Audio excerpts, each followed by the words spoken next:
बिस्मिल्लाहिर्रहमानिर्रहीम। अस्सलाम वालेकुम। कैसी हो मेरी प्यारी बहनों? उम्मीद है सब ठीक ठाक होंगी और अपने घरों में खुश और आबाद होंगी। आज फिर आपके लिए सिंधी कढ़ाई के बहुत ही खूबसूरत डिज़ाइन लेकर हाजिर हो चुकी है आपकी बहन। उम्मीद है आपको बहुत ही पसंद आएंगी। आपको डिज़ाइन दिखाए जा रहे हैं जिन पे सिंधी कढ़ाई की गई है और मिरर वर्क किया गया है।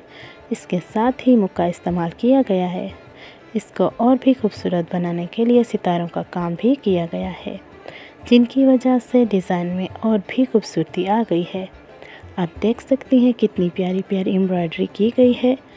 आपको यूट्यूब पे कहीं ऐसी डिज़ाइन नहीं मिलेंगी। आप इनमें से कोई भी डिज़ाइन अपने लिए सिलेक्ट कर सकती हैं और अपनी ड्रेसेस पे अप्लाई कर सकती हैं जो आपको पसंद हो।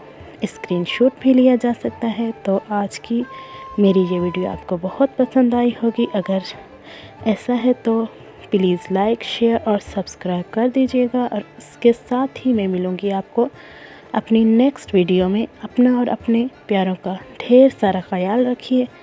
उसके साथ ही मुझे दीजिए इजाज़त। अल्लाह हाफ़िज़।